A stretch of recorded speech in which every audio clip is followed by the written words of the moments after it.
All right. Hello, everyone. Welcome to the Millennials World podcast. And you know what, Brian? I've been thinking, right? It's the first recording episode of the year. We're recording on the anniversary of the most hilarious day in American history, January 6th. I mean, this is going to release at like the tail end of January. But either way, we're recording on the fourth anniversary of the funniest day in American history. And, for this day, Brian, I thought maybe we should review a movie about a wild bunch of guys. You know what I mean? Just like cool guys who do cool things.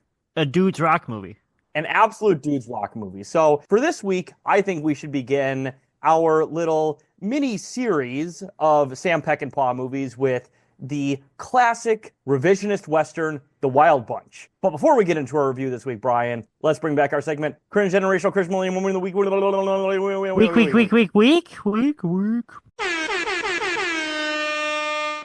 Woo, yeah!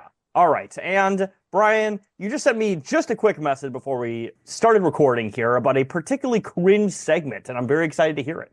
Yeah, this isn't a segment on a specific individual. This is more a thing that I wanted to throw out, and I kind of wanted your thoughts on, Taylor. Towards the end of 2024, like really November and December, I began seeing a lot of discourse on, I guess, I don't know what you fucking call it, film Twitter. I hate most of those people so much. And, on Letterboxd, kind of all over on Instagram, and this uptick in this trend, people in the theater taking pictures on their phone. Have you seen this? Have you heard about this? Yes, I have. So I've been thinking about it because I suddenly in December started seeing a lot of it. I go to movie theaters pretty often. I've never had my phone out in a movie theater. I don't think. I think when the lights go down, my phone goes off. It's turned off. Literally every movie I've ever seen in the theater has a request on the screen before the lights go down or right when the lights go down, requesting that you turn your phone off. But what's more interesting to me about this isn't just real rude people on their phone at the movies. You've always seen that occasionally, right? It's sort of the weird dynamics around it.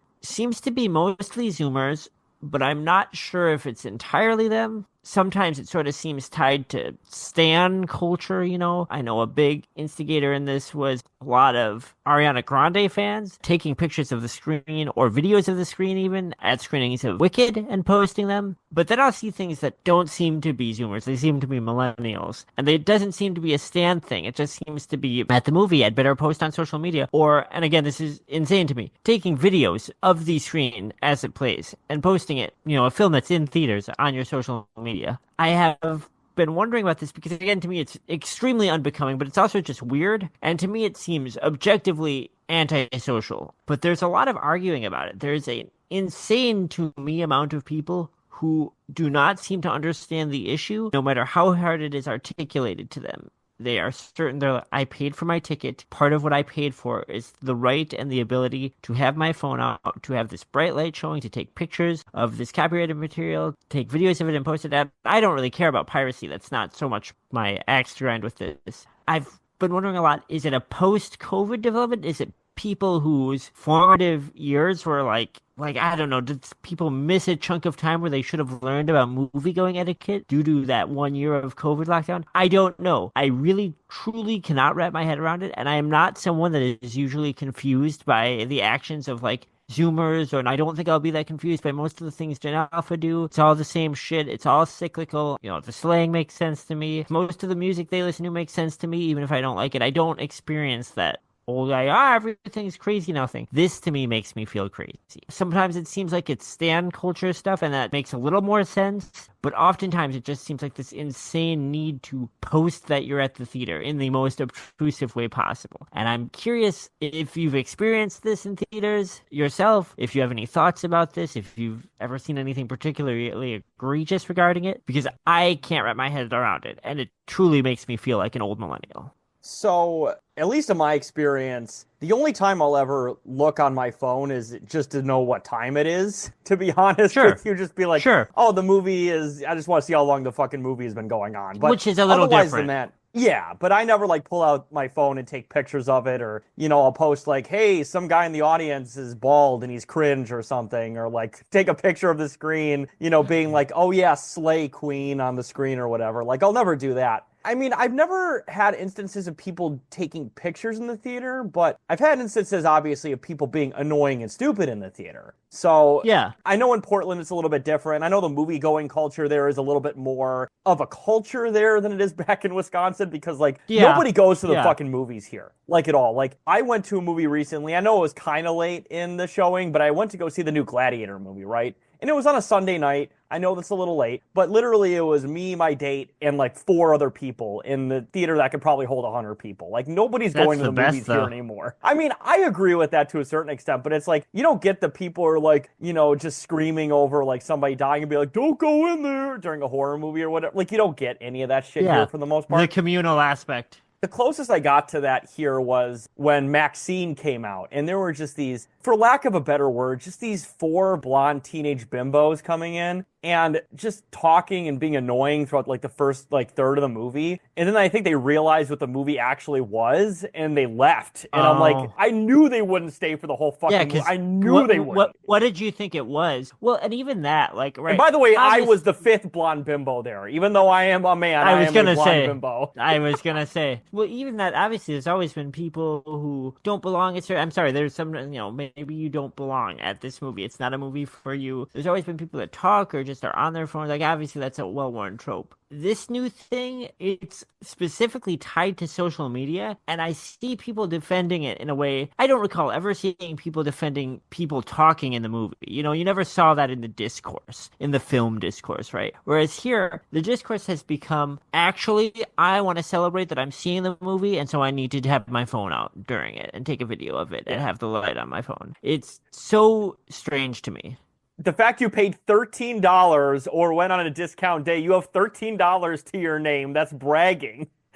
Yeah, you're like, I think I'd rather watch this not in 35 millimeter, but through my phone, the same device that I watch everything else and experience everything else in this waking life through. Actually, one more disgusting one, and this has nothing to do with social media, but I was just horrified that anybody allowed this to even happen. Thankfully, the staff came in to stop this, but I remember when I saw X. And the first time I saw it, I shit you not, there was a family of people and like two kids. One of them was like 6, and the other was like 3 years old. And they Oh brought him in to no. Saw X. And I'm like, what Why? the fuck? I was literally about to go to the front and be like, yo, this is not, we can't have this happen. And Like, thankfully, some staff member came in and were like, you have to leave. Thank well, God. Because, by why? the way, Because, like, the opening of that movie begins with a man getting his eyeball sucked through a hose within the yeah. first like 5 minutes of the movie. Well, it's also like, so I was pretty young when I was watching horror movies, but I was also watching them at home and usually like with an adult that I knew. I had someone to kind of ground me and kind of like give me some context for what I was seeing. I feel like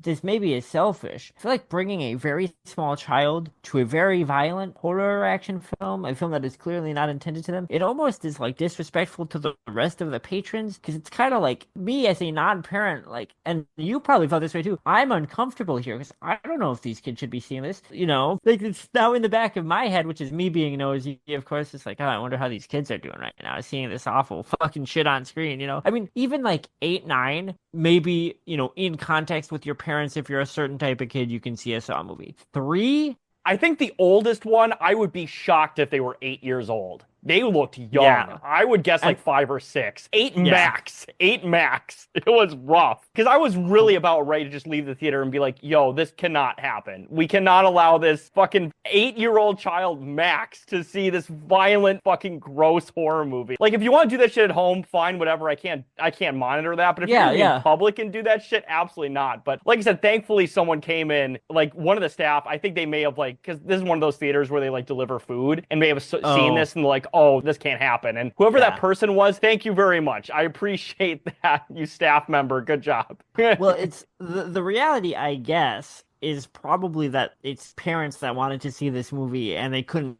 get like childcare, right? Oh, almost Most certainly. likely. I always go on Yeah. Tuesdays, and you always get the trashiest people on Tuesdays. I'm part of that trashy cohort, by Yeah, the way, yeah. because Yeah, Tuesday of Tuesday course. is our $6-7 movie day. So of course Yeah, that's when you get discount day. is when you get the poors. And I'm not one of the poors. I just act poor, but that's neither here nor Yeah, there. But you can get away with it. You're poor coded. exactly. But speaking of poor coded and violent things, Brian, I think it leads perfectly into our review of The Wild Bunch. So Oh just yes. to get us some quick details, this movie came out in 1969. Nice. And the first trivia fact I had here was John Wayne complained that the film destroyed the myth of the Old West. And you want to know what I have That's to why say I love about it. that? Good. I say good, Well, honestly, because it's I don't like John Wayne Westerns. I mean, John Wayne was a fucking fascist blowhard. he's a so as a person, piece of shit, of course. And there are John Wayne movies that suck shit, and there are John Wayne movies that are pretty good. But like, also he's wrong. The myth of the Western was due to end anyways. Peckinpah didn't single-handedly do that. No, it was on its way fucking out. I mean, seriously. I mean, in a certain extent, Bonnie and Clyde was a Western to a certain extent,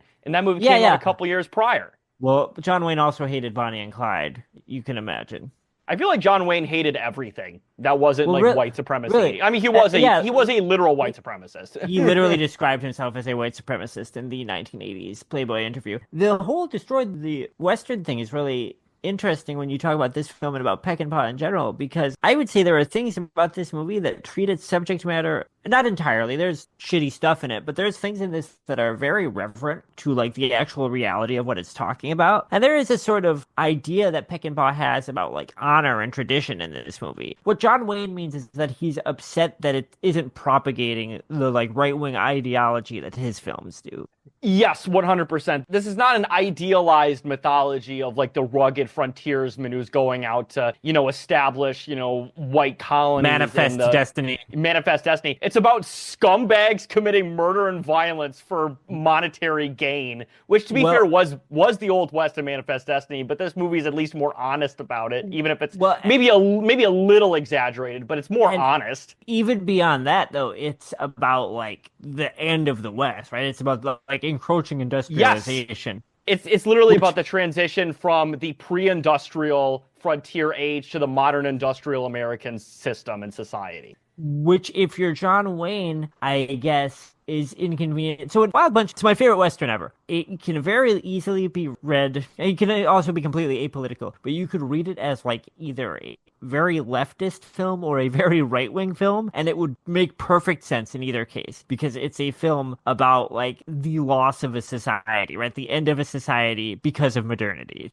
Yes, and also this movie is rated R. It was once again directed by our favorite questionable political figure, Sam Peckinpah. I would say Sam Peckinpah is maybe one of the most politically confusing filmmakers I've ever seen. Oh, yeah. It's really hard to figure out. Although I believe Sam Peckinpah kind of described himself as more left-wing liberal than reactionary, I believe. He absolutely did. Peckinpah has been on our long list for the show, for me, almost since the beginning, I'd say. There's a type of filmmaker, of course, that we like to revisit, and it's a very broad group of people. I guess the best way we could describe them is elevated exploitation, right? It's like, I hate that term elevated horror, but I'm kind of borrowing it. It's, the nastiness and kind of salaciousness, the sex and the violence of exploitation, but with like this very kind of artistically minded cinematic view. And that would be someone like, Peckinpah, maybe even the father of that. Well, there's people before him, but we talk about Abel Ferrara. We've talked a lot about S. Craig Zahler in the past, who, spoiler alert, big fan of The Wild Bunch. He goes on record saying it's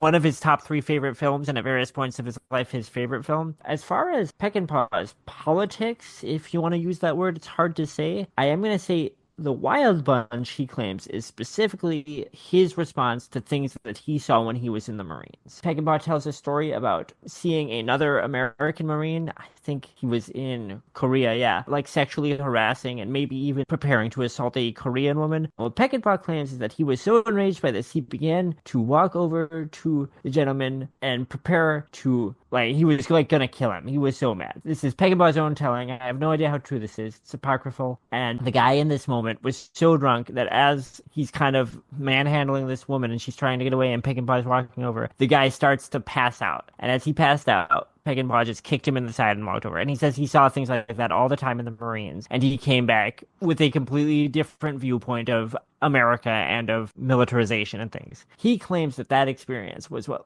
made him want to make The Wild Bunch. Interesting. Okay. Yeah, I mean, we'll definitely get into that in the synopsis because there's definitely some things in here that I think relate pretty heavily to that. But real quick, so just to finish off here. So the screenplay was written by Waylon Green and, once again, Sam Peckinpah. The story was by Waylon Green and Roy Sickner, and it was produced by Phil Feldman. Now, first talked about Sam Peckinpah. He made a lot of very important movies, such as The Deadly Companions, Ride the High Country, this movie, of course, The Ballad of Cable Hogue, Straw Dogs, which is a movie we're going to review very soon, Junior Bonner, The Getaway, Pat Garrett, and Billy the Kid. Bring Me the Head of Alfredo Garcia. Bring Me the Head of Alfredo. Which That's I know another movie film you I have on talked my about. long list. Yeah, that's a crazy fucking movie. Cross of Iron, Convoy, and The Osterman Weekend. So those are all the movies that he made money making, I will say. Like, pretty much all of his movies were at least somewhat commercially successful. Truly one of the most influential filmmakers you can think of, especially when you think about his work in the time that it came out. You know, sometimes we have a tendency to call any filmmaker that's violent or sort of transgressive or edgy groundbreaking, or say there was nothing else like them. It really is hard to imagine a filmmaker like Peckinpah existing in the big studio system now. Like, I just can't see it happening. For better or worse in some ways, which we will certainly get into. For better or worse, I will be honest. Yeah.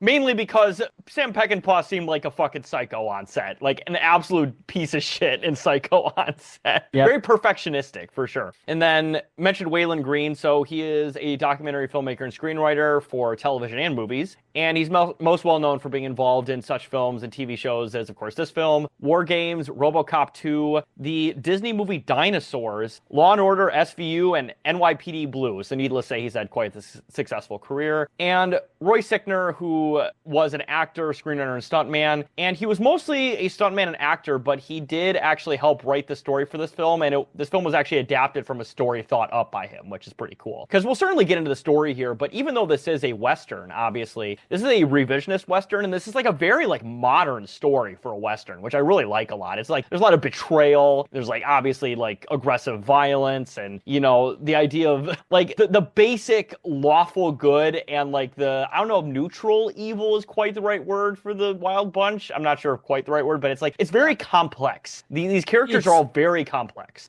Yeah, there's a lot of different reads on this film. I initially learned about this film from an essay written by Joe Bob Briggs in his book Profoundly Disturbing when I was a kid. And from there, I had, I was a kid learning about all the movies I could and had to take it upon myself to watch it. The simplest way to describe this movie, I guess, is that every character that we see is struggling to survive, right? Beyond that, their morals are, there are characters in this movie that are unambiguously evil, but even our protagonists are, all we really know for certain is that they are trying to survive. And it's kind of hard to pin down how they feel beyond that. Very complex motivations, very complex interactions with each other. They're living in a world that, as far as they see it, their way of life is ending. They are watching their way of life end specifically because of the railways, which is a major plot point in this film. The railways and the invention of the automobile on top of it, and too. And they even mentioned the airplane and the machine gun, too. Absolutely. Yes. That's why I say it's like modern automation. That is for sure. Yes. And then, he mentioned Phil Feldman. He was the producer of this film, of course. And he's most known for producing such films as You're a Big Boy Now, this film, The Ballad of Cable Hogue, once again, For Pete's Sake, The Toy, and Blue Thunder. So I remember The Toy. I think that was Richard Pryor. Richard Pryor. Movie? That'd be a great movie. Yeah, that. Richard Pryor and Jackie Gleason. That'd be a great movie to do an episode on. That movie's so fucking weird. We're all into toys because we're soy millennials. Of course. No. Yeah. And this movie is 145 minutes long, and it had a budget of roughly $6 million, and it reportedly grossed $11 million. And next trivia fact I had here was supposedly more blank rounds were discharged during the production than live rounds are fired during the Mexican Revolution of 1910, which this film was loosely based in. So that's fucking hilarious. There were around 90,000 blanks fired in this movie.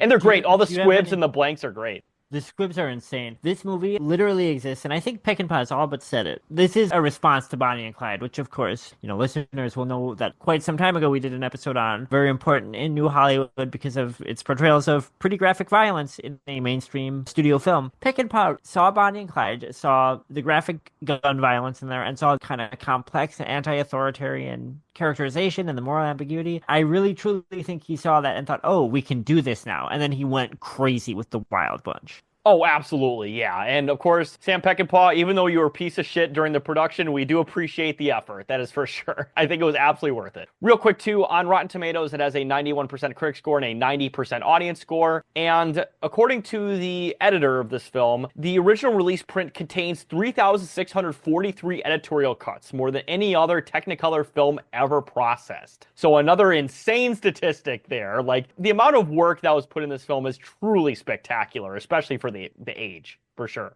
Supposedly, and I've read this from a few different books, from different sources with kind of different perspectives on cinema, there are cuts in this film that are incredibly deliberate, that are imperceivable with the naked eye, that Peckinpah included because they have to do with like very minute details that either he felt were so important or that he felt were going to disorient the audience because he wanted to capture that feeling of tension. That's all theoretical. I don't know how true that is, but I can't think of any other reason to have a movie with that many edits. It's insane, and really only Peckinpah would do it. One of my theories is that he did it specifically kind of to troll Warner Brothers. Did you find any stories in your research, Taylor, about Peckinpah trolling Warner Brothers? It's great. I did see a little bit of it, but I didn't include any of it, to be honest with you, because I knew you would bring it up. But that's one of my theories, is that he did a lot of edits because he had the ability to and the budget to, and he wanted to really piss Warner Brothers off. He did some stuff like that on this film. He was really enjoying having the studio's money and their ear.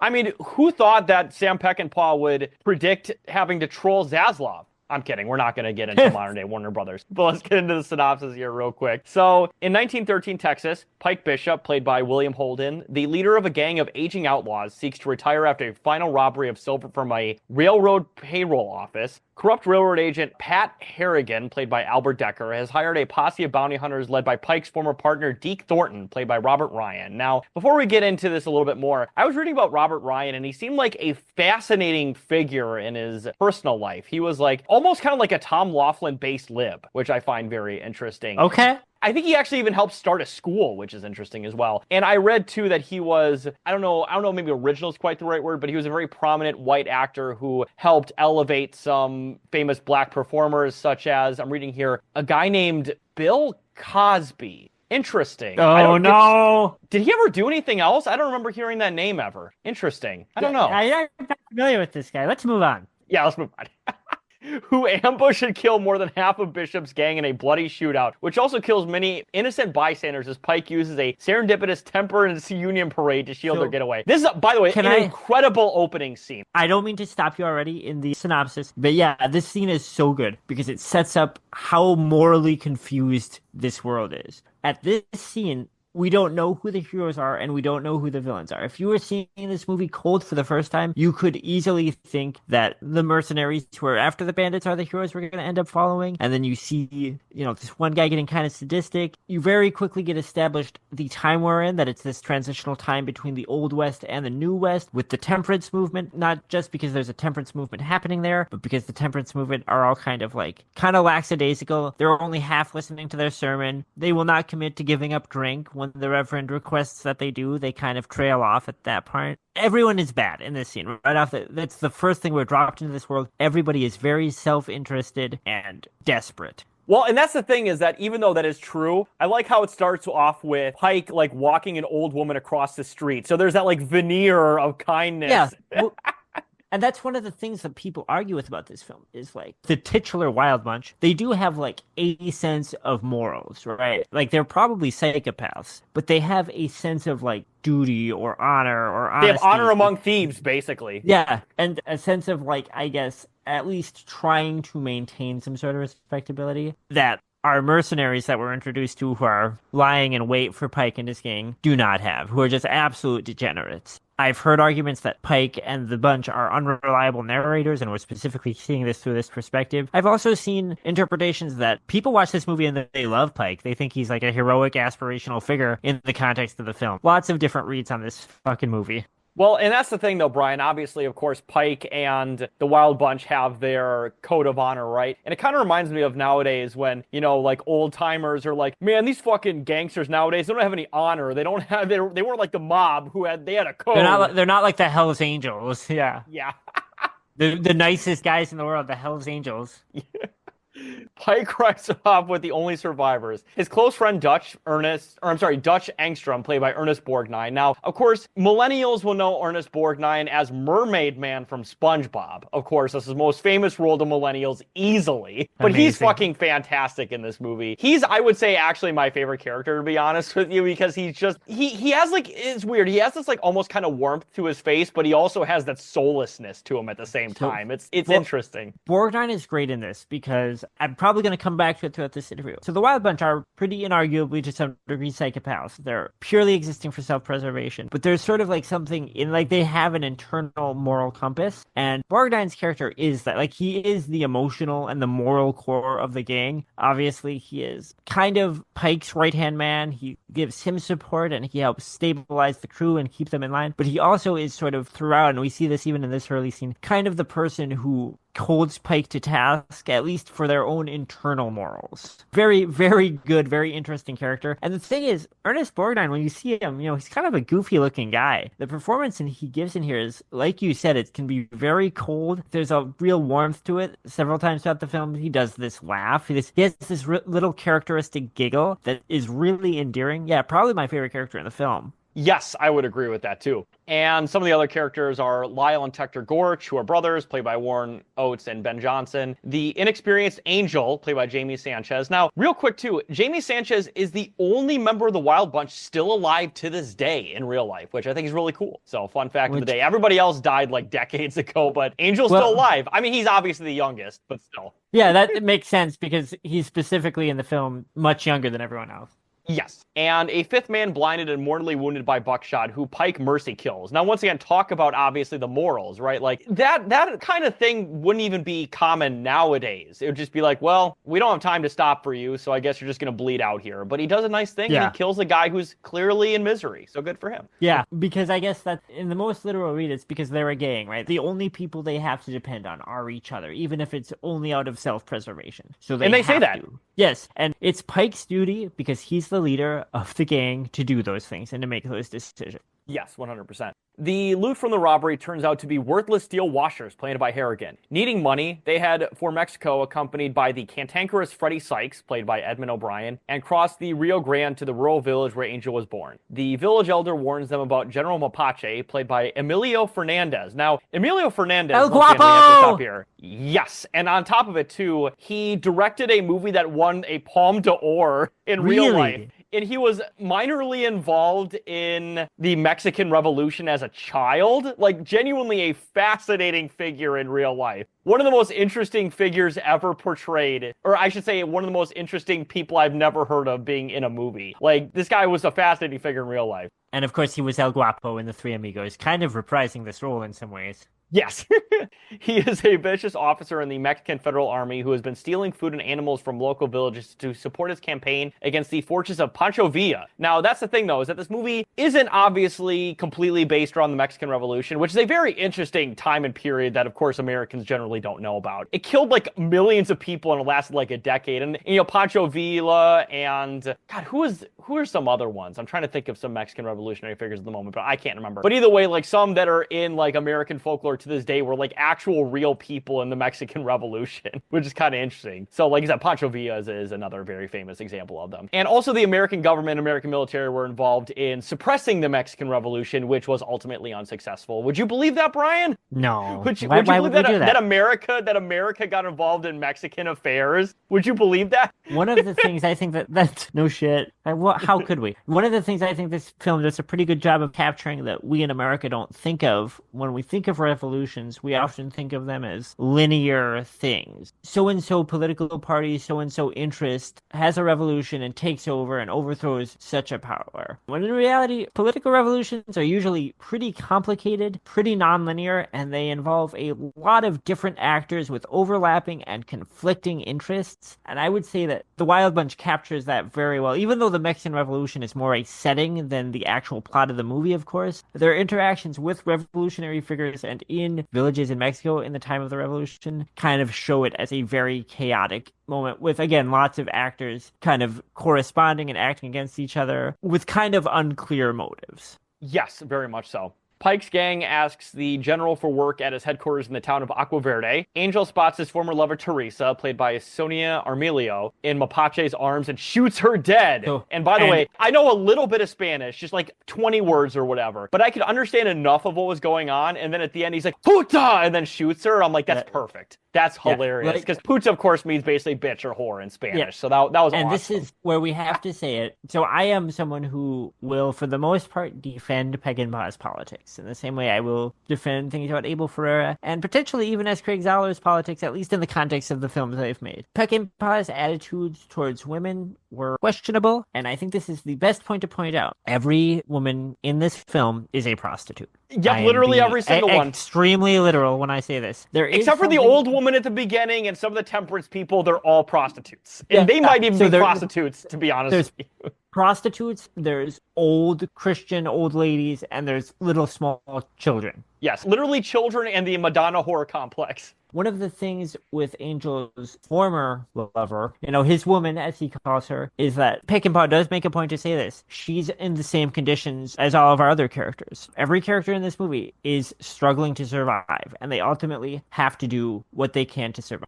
In Angel's interaction with this woman, when he finds out that she's left for the general, she does actually some pretty good physical acting, captures a lot of kind of conflicted emotions.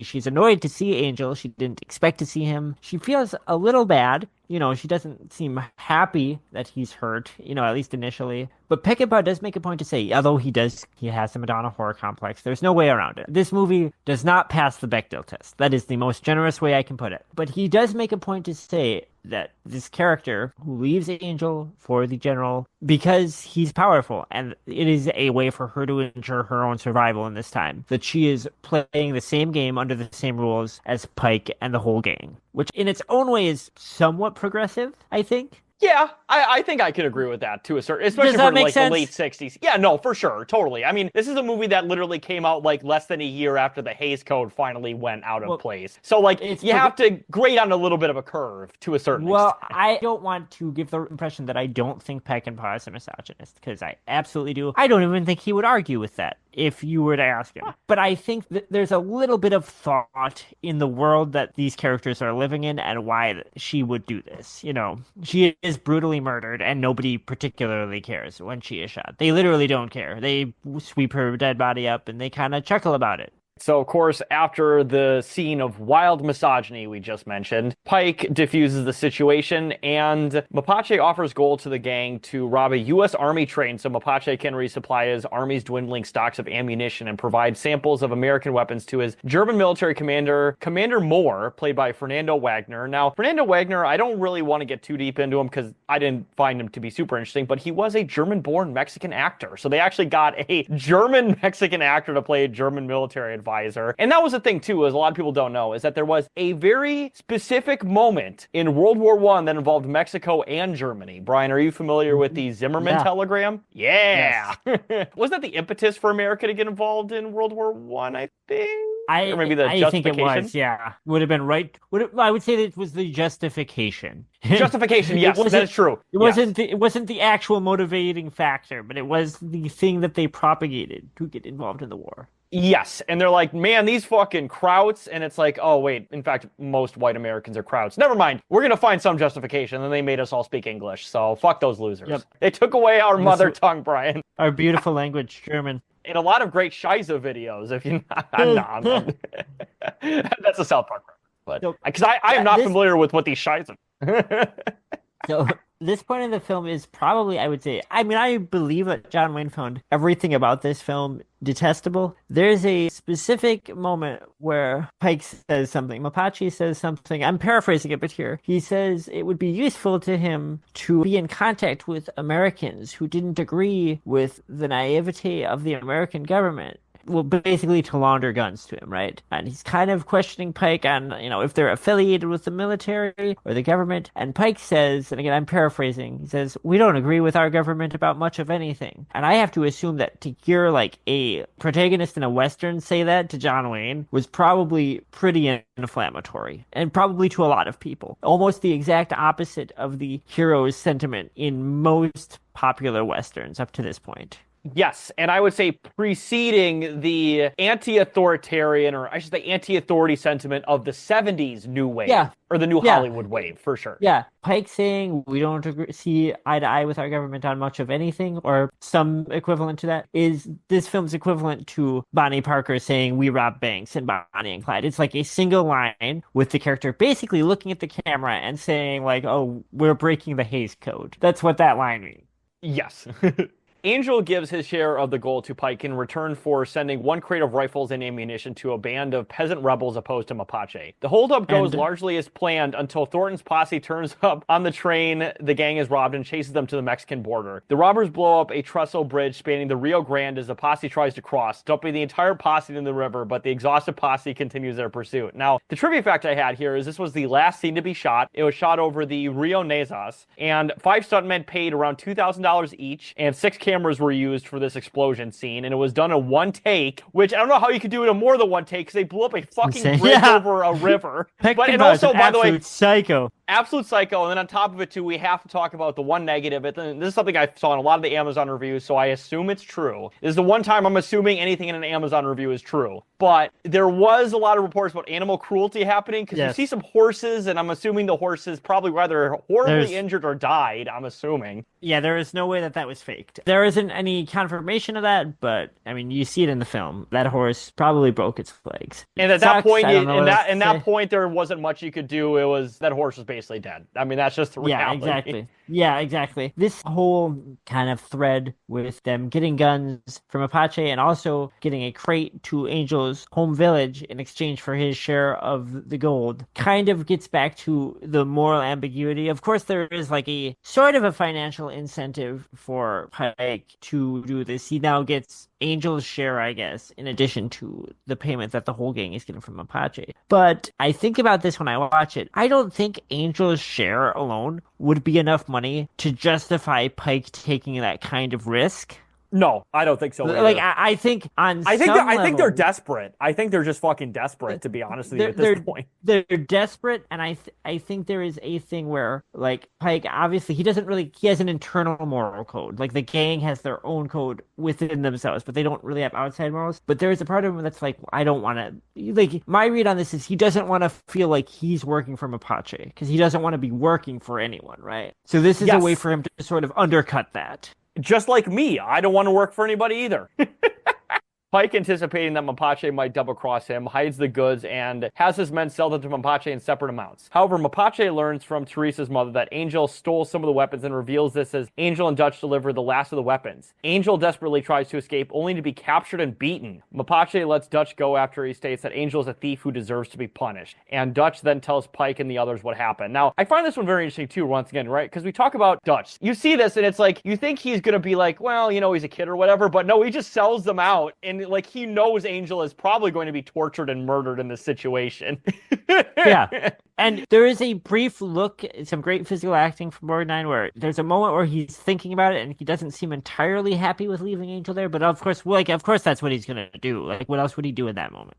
Yeah, exactly, 100%. Because, I mean, Angel is definitely the wild card still alive here. Like, I mean, the original wild card of the gang was killed at the beginning of the movie, but Angel is definitely the wild card still here, for sure. So he is an absolute liability. So if you have to get rid of one of them, you have to get rid of fucking Angel. I'm just going to be honest with you here. So have we talked about Thornton at all? Because there is some stuff I want to kind of... This synopsis skips it, so I do want to talk about real quick. So Thornton and Pike were like the original duo together working. I'm assuming, just based on the flashbacks. Yes. And Deke was wounded in basically, I don't know if ambush is quite the right word, and Pike gets away. Deke basically is, I would argue, like, he's kidnapped by the railroad executive or the U.S. government, or maybe working together or whatever. And it's like, well, if you don't do this, we're going to basically kill you. So he's having to hunt down Pike as sort of like, I don't know, a comeuppance, I guess, or what's the right word I'm looking for? It's a quid pro quo. Well, the thing with Pike and Thornton is really interesting when you get into the themes again. Like, I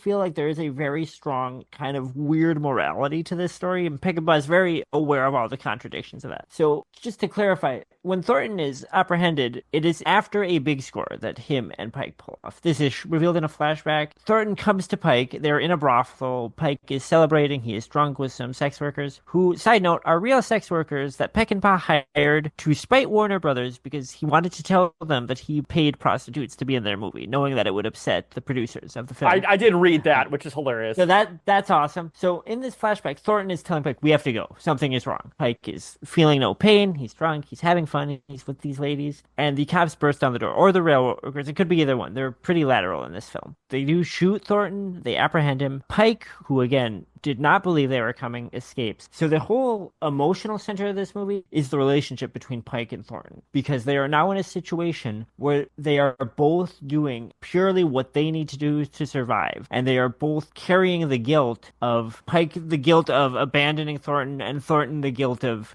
having to work with the law, and even worse, to work with the railroad to bring Pike in. There is something about the dynamic of Pike and Thornton, and I don't think Peckinpah was thinking in these terms. There is almost sort of like an ex-lovers kind of subtext to it. Like, Pike and Thornton have the relationship of like strained lovers who had a very intense relationship. I'm not saying it's a queer film. I'm saying that that's like what their emotional bond is. And that too, and I also think that Pike, I think, deeply regrets that circumstance, because Deke was like, oh, there's something wrong here, and Pike's like, oh, there's not, it's fine. Yeah, exactly. And it's his fault. If he had listened in that a minute earlier, they would probably still be riding together to this day. I think the implication is that it was Deke, Pike, and Dutch, I think. Yes, I would assume so, because they're by far the oldest people here. And Dutch seems to know Deke when they're talking about him. The other members of the gang are kind of asking Pike about them. Dutch seems to know who he is. Yes, 100%. Sykes is wounded by Thornton's posse while securing spare horses. Dutch criticizes Thornton for working with the railroad, but Pike says that Thornton gave his word to the railroad and must see it through. Dutch angrily declares, that ain't what counts, it's who you give it to. And by the way, I love, obviously, all the dialogue in this movie. A lot of the Amazon reviews complained about the dialogue in this movie, and I genuinely don't know why. Yeah, I mean, I have a bunch of Amazon 60s. reviews. We probably won't go over all the Amazon reviews because some of them are really tedious, but like, a lot of the Amazon reviews are like, the dialogue in this movie is fucking terrible. And I'm like, what? Like, written by fucking babies that watch Marvel movies? Yeah. The best exchange in this film to me is this exchange between Pike and Dutch. You know, Pike with Thornton on their trail. Pike is still defending him to Dutch, saying, well, he gave his word. And Dutch says, with so much contempt and with, I would say, a great amount of moral clarity and realism, to a railroad. Because what is that? You're giving your word to this giant robber baron corporation. And that's kind of the struggle that all these guys live with, right? It's like they have their own moral code, but like, what does it mean, you know, in practice? You know, what does it mean to the world around them? Yeah. And then going on to finishing off the portion of the synopsis here. I had it somewhere. Oh, that's right. They make it back to Aqua Verde. Of course, the soldiers are drunkenly celebrating. They're dragging Angel through the street. And it looks pretty realistic because like his like skin is like fucking burnt up and shit and like lacerated. And he looks fucked up. Like for a movie kids are running in the late past. Yeah. We need to talk about the sadism of the children in this movie because the children in this movie are pretty big sadists. Like they're torturing like insects and they're like mocking Angel who's clearly on the verge of dying. This is the perfect point for us to bring this around. I was waiting until this point to point it out. The film opens when the gang, the Wild Bunch, ride into the town where they are ambushed by the railroad with the temperance preacher and all that shit. And they see a bunch of kids who are smiling and playing. Dutch kind of looks at them and gives a little nod and smiles. It's his little kids. They ride past, and we, the audience, see that this group of smiling children are torturing a bunch of scorpions by feeding them to hundreds of fire ants. As this happens, we see one really large scorpion tries to reach for a scorpion that's covered in fire ants to rescue it, and itself becomes covered in fire ants, which is exactly what is happening in this scene right here when they return for Angel. Yes, that is very true. It is foreshadowing, if you will. Yes. Mapache initially agrees to release Angel only to cut his throat at the last second, which, by the way, I saw a video on YouTube where I think it was Quentin Tarantino who said it was like, that was one of my main inspirations for the violence, because I literally thought they killed that guy, which is hilarious. Yeah, if imagine seeing this movie if you're Tarantino's age as a kid growing up in the 70s, this must look so real. Yeah, no, totally. Well, then speaking of real, this leads to the final giant firefight of this movie, which lasts like, I don't know, 4 minutes, but like, I think 700 people die in it, I want to say. Like, everybody dies in it. There's the fucking machine gun. All the Wild Bunch die. At one point, Pike gets shot by a fucking prostitute in it. Like, everybody dies. Everybody dies. And then at the end of it, we'll talk about some, obviously, the just the impact of the violence in just a moment. But real quick, so Thornton arrives after this whole firefight, finds Pike already dead. He finds the loaded revolver in Pike's belt and takes it as a sign of, obviously, like, that was the end of it, blah, blah, blah. And then I think the remaining bandits, get killed by somebody else, if I'm not mistaken. I think that's what it's implied, right? Yes. And then the old man from the beginning, whose son was the sadistic, like, wild card at the beginning of the movie, we totally forgot to mention this, or barely mention this, like, old, like, prospector-ass motherfucker. But it's basically him and Deke are like, hey, let's ride off into the sunset and let's fight for, I guess, make money during this revolution. And they're like, yep, that's it. And they ride off into the sunset. It's the closest thing to a happy ending that the Wild Bunch can get right. Because when they say this, what is it he says? It ain't what it used to be, but it's the Old West that they lived in, that they were able to live their lifestyle in and to some degree survive, and it's over. If the railroad wasn't killing it, the machine gun is going to kill it. Like, this is the end of being able to be like a bandito and live this kind of adventurous life. They're physically getting too old to do it. Throughout the film, Pike is having pains. He's having a hard time riding his horse, very aware that he can't do this for much longer. So probably they didn't last for too much longer after riding into the sunset. Unless they miraculously made a huge score and retired. Presumably, our remaining members died shortly after this little adventure. Oh, almost assuredly. There is no happy ending ultimately for anybody in this movie. Let's be honest with you. Well, I guess, like, where we leave it off, that's Pike's happy ending, right? Is that he gets to continue living his life for now. Yeah, for now, essentially, yes, 100%. If there ever was a sequel, it would have been basically like, it would have been Ash Williams where he's basically just like, well, time for me to keep on living, I guess. And he has to go through all the hell of the world and he's just around getting older every day and eventually gets taken out by a landmine, which he didn't know existed 6 months ago. Yeah. All right. So, yes, that is our synopsis, and we'll definitely have some final thoughts after our Amazon reviews, Brian. Now, I will say the Amazon reviews on this, as you can imagine, were not very good. It's one of those movies that obviously it's a movie that you and I both like, and it's a movie that was obviously very influential to an entire generation of like Gen X and millennial filmmakers even. But like the boomers that like this movie have to be some of the most insufferable people on the planet. Let's be honest. They're like, man, they don't fucking make them like they make them, or they don't make them like they used to. I mean, they don't. Kind of people. I mean, I know why that sucks. I understand. I'm probably going to agree with you, but like, I feel like they don't make them like this anymore. Like, no, they really don't. Well, once again, for better or worse, because we want to be clear here that Sam Peckinpah was a bit of a psycho. In fact, one of the trivia facts I didn't include on here was he was really mad that the gun sound effect didn't sound realistic, so he shot a gun at a rock next to people, like to the fucking like firearms people. It was like, no, I want it to sound like this. Like, he was a psycho.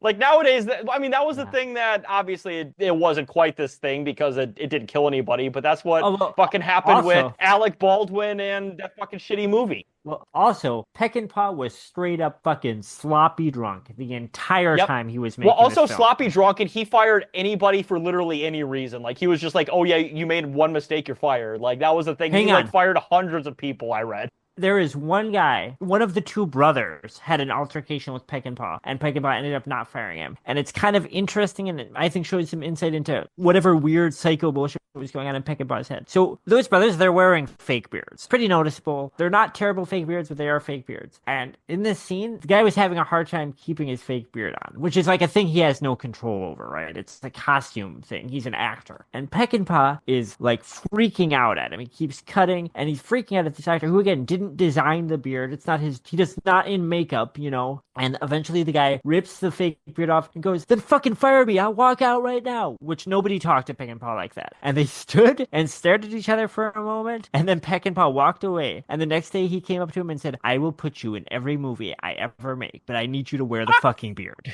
You know what? That's the thing, So though, it's right? Is maybe it's like something one of those about things where that. like a bully finally has like somebody stand up to him and he's like, "Yeah, I respect that shit." Like maybe Well, that's what happened. usually those stories are fake, right? Usually that's fake. But in this instance, it is like it's kind of like he wanted that pushback, which kind of ties in with the weird male camaraderie shit in this movie, I would say. Yes. But yes, I have a couple Amazon reviews here real quick. So Yo-Yo Girl gives us 4 stars, and the head of the review says, "Good if you like old westerns." And the body of the review says, "I grew up in Colorado and we watched a lot of Western movies when I was a kid. Peckinpah won 2 Academy Awards for this film." I actually did not realize that until I'm reading this Amazon review. I think it absolutely deserves it. I don't even know which Academy Yeah, Awards he won for it. I mean, it was also pretty commercially successful. Yeah, we mentioned that it made $11 million. Yeah. Yeah. It is obviously dated by today's standards. Well, yeah, no shit, it's a 55-year-old movie. Yeah. But it's a long, in parentheses, too long. I don't always like long films. I actually think so. The story in this film is actually very simple, but it spends so much time on characterization that I think it earns its length. Agreed.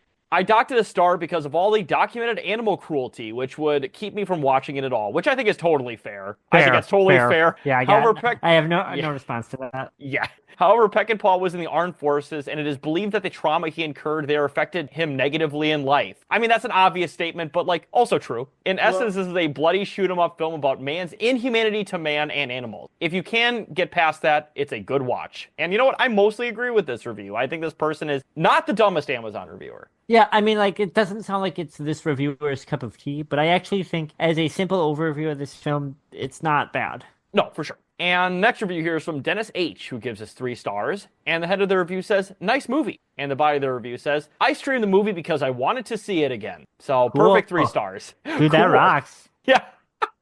He should have given it 5 stars, then it would have been a perfect review. Nice and short and to the point. But hey, whatever. Glad you liked it. Yeah. And then we're getting into the negative reviews, Brian. One of them is one you'll actually agree with, but the other one right here, we're both going to get mad at. So Steve gives this 2 stars. And the head of the review says, "Groundbreaking, but," and I want to think it's Minecraft Steve, although I could be wrong about this. This is Jack Black who wrote this. Groundbreaking, but... Yeah. By the way, I loved that in the trailer where he's like, "What's your name?" He's like, "My name is Steve." And it's like, no, Jack Black. God. No. We're going to go see that. We're going to do a live. We're going to go to the theater record it on our phones and live stream it and commentate over it. I'll fly do a to special live Portland episode. specifically to see it with you. Yeah, we'll go to in the theater. We'll hold our phones out in the Hollywood. We'll go to Hollywood Theater. Yeah. We'll talk about the movie. We'll review it in real time. In the body of this review says, "Another film I just don't understand why it gets such great ratings. It is groundbreaking in terms of violence and gore. A lot of blood spurting, but otherwise I didn't get much else from it. Loser. Not one I could watch over and over again. I didn't buy the motivations. At one point they were very ruthless. Then they have some kind of honor among thieves. That's the point, Shut the fuck idiot. up! Yeah! Okay, hang on. We gotta back up. Give me a second here. How do I say that? What am I trying to say? Okay, I don't buy the motivations. All this movie has, it's just about violence and gore. And also, when they do express some complicated and nuanced emotional core, I don't get it. Which is it? Is it just violence and gore, or do you not get the emotions in it? I'm going to guess this person just doesn't get the emotions. I think they're dumb. I'm going to be honest. The opening battle is very good and shows the ruthlessness of the characters. The final battle seemed to be to see how many squibs they could fire off in a minute. Well, okay, that's probably literally true. That's probably it's literally cool, though. true with what... But it's also literally cool. It's awesome. So this is a good point to bring up. Peckinpah was so fucking fascinated by the blood squibs. He would shout on set for more squibs and more squibs. He loved them. He was obsessed with squibs. Did Matt Christman ever talk about this movie? Yeah, I know how much he loves squibs. Well, he's talked about Peckinpah. I don't know if he specifically talked about the Wild Bunch. He's definitely talked about Peckinpah, like on his live stream. Oh, okay. The violence here seemed extremely gratuitous. Yes, I know, that's the point. I know they are the heroes, but I can't understand why everyone else gets hit once, goes down and stays down, while the heroes get hit at least 5 times and don't go down. It's like, yeah, well, that's kind of the point there, too. What's the point of having a main character if they die exactly the same as every other fucking jobber? I hate jobbers. I hate when people say, do their little logic games. They're like, well, actually, this is pretty unrealistic. Like, well, okay, but now you're just refusing to watch the movie on its own terms. You know what it reminds me of? it reminds me of this time when I was like 10 and I was at my dad's, and Billy Madison, which is still to this day one of my favorite comedies ever, was on TV. So we're watching it. We get to the scene where Billy Madison is sitting in the kindergarten class and he goes, "You get your ass out that door and you find that fucking dog." And my dad throws up his hands, completely serious, and says, "There is no way that any school would let him do this. This is so unrealistic." That's what this guy sounds like to me. Yeah.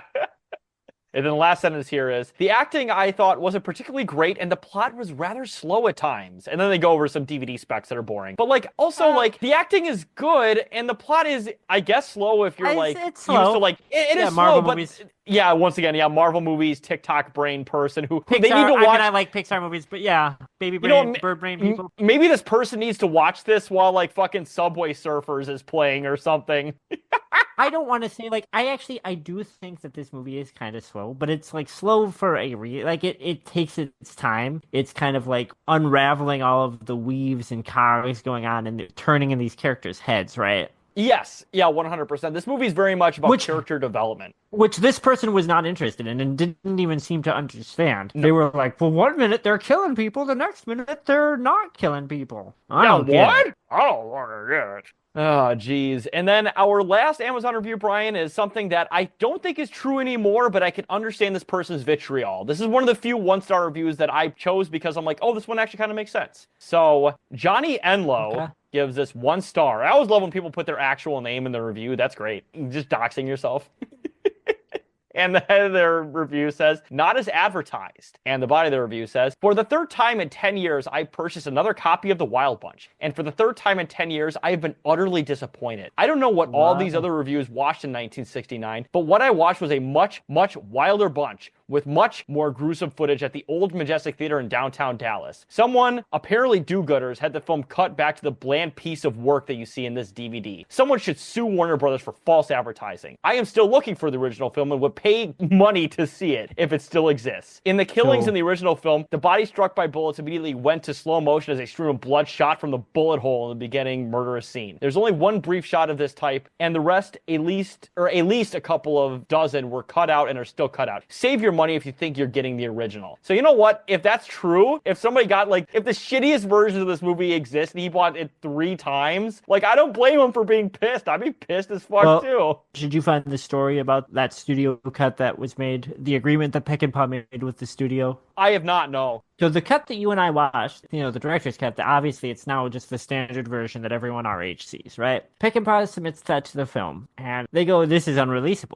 This won't make money. This is going to get us in trouble. Nobody wants this. You need to do an edit." Peckinpah says no, and at some point, now, again, they don't make him like Peckinpah anymore, for better and for worse. But a guy like this has enough sway with a big studio like Warner Brothers. He says, "No, this is the movie I made. I'm not cutting it. I'm not cutting the deaths." They say, "You have to. We need you to. We need to release it like this." Peckinpah says, "Fine, I will do another cut. I will make it shorter. I will tone down the violence. I will take the slow motion." For some reason, Western audiences were really disturbed by slow motion deaths in the 60s and 70s. Slow motion deaths are obviously been around pretty much for as long as there have been death on film, right? But they're really pioneered by Akira Kurosawa, who was a direct influence on The Wild Bunch. And Tom very Laughlin. Directly. Yep. But for some reason, Western audiences found the slow motion death very disturbing. Now, to me, the slow motion death is very tasteful because it adds a sort of, when it's done well, it is meant to add a level of gravity and seriousness to a death happening. And I think that Peckinpah does this. I think Kurosawa did that. But Western audiences, for whatever reason, are really put off by it. Anyways, eventually Peckinpah agrees to do this edit. Here's the rub.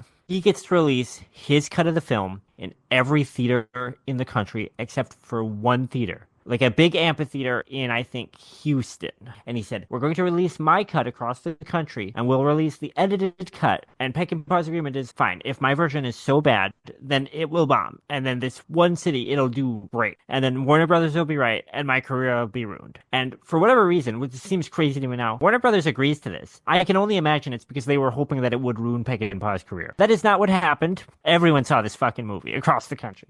I mean, Warner Brothers is always known for taking L's. They have very few W's throughout history. I mean, they're called Yeah. WB, but they should be called LB, if we're being honest with you. LB pound.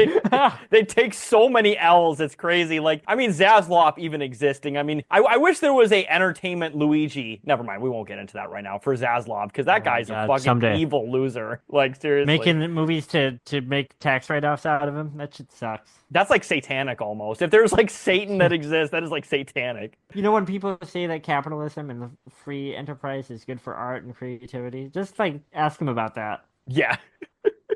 Well, speaking of obviously creative capitalist endeavors, so that is our review here. Do we have any final thoughts before we get to our pluggables, Brian? I'm just gonna keep it so this is the best Western ever made. I truly believe that. If you are interested in if you listen to our show, you probably have an interest in New Hollywood. You probably have an interest in violent films. You probably have an interest in films that are reflecting a moment in time. That's explicitly what our show is about. This film reflects the moment in the time it was made in 1969 and is about capturing a moment in time about 150 years earlier. So it hits a lot of our marks. The other thing I'll say is if you liked our Video Nasty series, if you're listening, you'll probably like the Peck and Paw series. There's some overlap there, but also just like if you like to think about the history of like portrayals of violence and how people have reacted to it, the struggles and evolutions of violence in film, I think the Peck and Paw bit that we're going to do, I think people are really, if you like shit like that, you're going to like these films. The Wild Bunch is my favorite Peck and Paw film. I think there's a total of 3 that we're expecting to do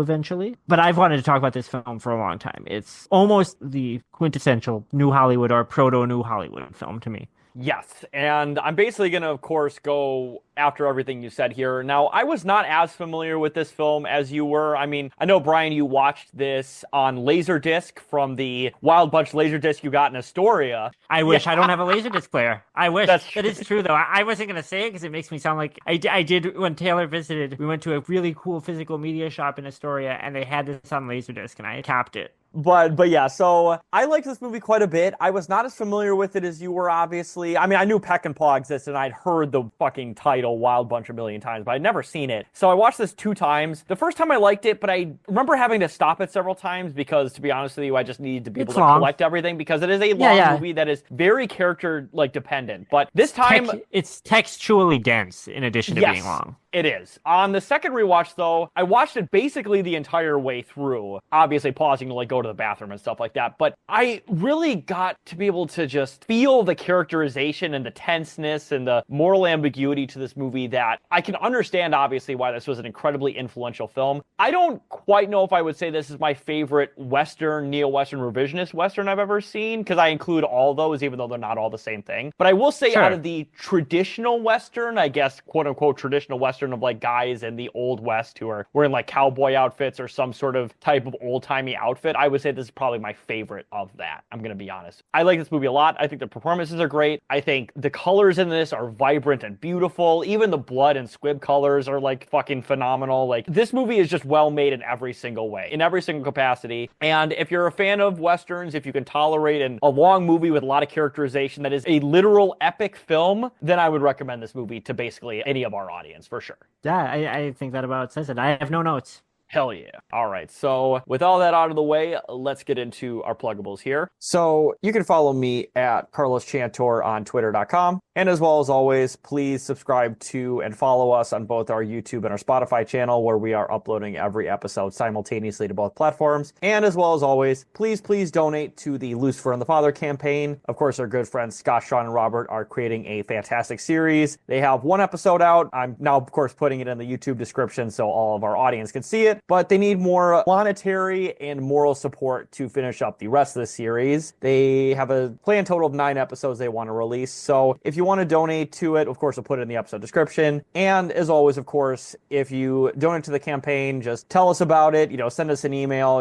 tell us a YouTube comment, whatever, right? But just show us proof that you donated, and we will, within reason, match your donation to the campaign, because we really want Scott, Sean, and Robert to create this series and, of course, have their dreams come true. Yeah, please watch the episode that's on YouTube so you can get an idea for, why we're promoting this. Because, I mean, of course, they have been friends to the show, been very kind to us. But also, it's very interesting. It is a really ambitious show. Check it out. You might get an idea of, why we want to help them out. Because it's a pretty interesting premise they're working from, based on the pilot. Absolutely. And as well as always, as of recently, of course, this episode is going to come out in January, and I know the trial is probably going to take months, if not years, to finally come to fruition. But of course, we're going to mention it. We're going to put the the Give, Send, Go crowdfund for Luigi. Even if he doesn't take it, the donations are going to a good cause as listed in the description. Now, once again, to be fair, this is unofficial, so donate at your own risk, technically speaking, obviously. This is at your own risk, donate. But if you want to, obviously, you are more than welcome to. And of course, we want our good boy Luigi, who at the very moment is not guilty beyond a reasonable doubt. He has the presumption of innocence, right? And we want to give him a fighting chance, a fighting fucking chance, because the entire media and corporate infrastructure are against him. So we, as normal everyday people, need to be for him. And it's not going to just be him, by the way. The response to the widespread working class sentiment supporting him, and even, I would say, beyond the working class, just general kind of young adult and youth support of Luigi Mangione, or at least understanding of what he did, is going to lead to repercussions and pushback for more people, for any people that are basically speaking out against oligarchy. So if he doesn't accept it, always useful to raise money. Again, this is an unofficial, but we're confident, pretty trustworthy source, and I'm pretty confident if it does not go to Mangione, it will go to someone else who is deserving, or something else that is deserving of it, that supporters of Luigi would feel comfortable with. Yes, and I also do want to say real quick, there is some, moral ambiguity going on here with it, because of course, the guy that Luigi allegedly killed grew up working class, and Luigi grew up rich, so of course we need to support... I hate this. I know you're doing a bit, but this is such fucking horseshit. It's such horseshit, dude. It's so dumb. Like, I literally am working class. I don't care. Yeah, I don't give a fuck at all. And also, by the way, I know obviously this isn't the prelude to the fucking October Revolution or whatever. Right. But people are like, oh, this fucking rich guy or whatever. But you have to understand is that rich people and rich youth are usually the people that help start revolutions in the first place. The reality is that younger rich people are the people who have the resources to learn about social struggles and to act on them. Yeah, not all the time, not even most of the time, but that's why revolutionary actors. Well, let's clarify. It doesn't matter if Luigi's politics are the same as mine. They're probably not. It's wholly irrelevant, though. Wholly fucking irrelevant, 100%. But yes, so either way, if you want to donate to the campaign, feel free to at your technically own risk here. But we do want to give Luigi a fighting chance, or anybody else a fighting chance who could use those funds for greater good. And just to be clear, we are not affiliated with this. This is just a thing we believe in and want to give support to. Yes, absolutely. If you are unhappy with how they spend your money, I will not be reimbursing you. No, we will not. We will not. Oh, Jesus Christ. Do you have any pluggables, Brian? Follow us at the Millennials Are Old Facebook page. I mostly just use it to monitor boomer Facebook groups. They've been pretty quiet lately. I gotta go into the Billy Jack group and stir up some shit. There might even be, maybe there's a very busy new Hollywood boomer community where they talk about Easy Rider and 5 Easy Pieces. I'll look into that. Or follow us at Instagram and Threads. The Instagram and Threads account, it's one account tied together, Millennials Are Old Pod. Best way to get a hold of the show, if you want to insult us, if you want to argue with us, if you want to send us some Zoomer, Boomer, or Millennial, or Gen X cringe. Yeah, I love to see it. There's nothing I love more than seeing things that make me want to fucking dive into Nick Land's Indochina and be swallowed by a Leviathan. Yes, absolutely. And obviously we're talking about the boomer Facebook groups, Brian. I guarantee you that there is at least one boomer Facebook group that has just an image of the Wild Bunch, just all of them on screen for whatever promotional material it was, and it's got all of Trump's cabinet picks as the faces for the Wild Bunch. I guarantee you. I gotta look for it. I gotta look for it. I'll find it. You and I can agree though, Brian, is that Wild Bunch, of course, the real life Wild Bunch, they have to have Vivek on there. There has to be Elon. There has to be fucking Trump and RFK Jr. and RFK Jr. is Dutch. And then the guy, the Deus Vault guy who said he would stop drinking if he was confirmed to be the secretary. That's my guy. Joe Biden is Thornton. He's all conflicted about having to take on Trump. He's like, I don't know if I want to do it. I don't know if I can do it. Yeah. Listen here, Jack. I don't want to have to take you in. Listen here, Jack. We rode together. No, Trump would be like, we ran together. You just remember that? And we rode so fast. We rode all the time. And Biden's like, we did? I remember. When? I've never been on a horse. Yeah, you're a lying dog-faced pony soldier. I got on that big, beautiful horse and I rode it all the way down to Mexico. Beautiful, beautiful Mexicans. They love me there. I give him the guns. I say, we've never seen guns like this before. Ta-ta-ta-ta, they say. By the way, one more thing about the movie before we end it here. What was the scene where they're talking to the prostitutes? So the prostitute is, of course, asking for more money, but there's also the baby crying. What is the implication of that? Like, is the implication that that was like Angel's kid or something? I'm confused on that. I think the implication is that this is all happening, much like anytime you see a child in this film, they're just existing and being a child, whether it's a baby or a little kid that you think is playing, that's torturing scorpions, or exposed to all of this degradation and degeneration on a daily life. And that's what I think. Okay, fair enough. That is a connection. I'm like, oh, okay, there we are. Now there's a symbolism I get. That was like the one. That's my read on it, question I anyways. had. No, I think there's obviously a good argument to be made for that. But speaking of crying babies, Brian, we're giant cry babies. Some people called us cry bullies. And I think it's time for us to go to bed, sucking on our thumbs, crying about how much Trump triggers us. I think you could agree on the Wild Bunch cabinet triggering us. Yeah, I'm literally screaming like that person in the beanie when he got inaugurated and going, no, every night. Exactly. So have a good night, everybody. I can already hear Brian screaming in the distance. Yeah. Have a good night, everybody.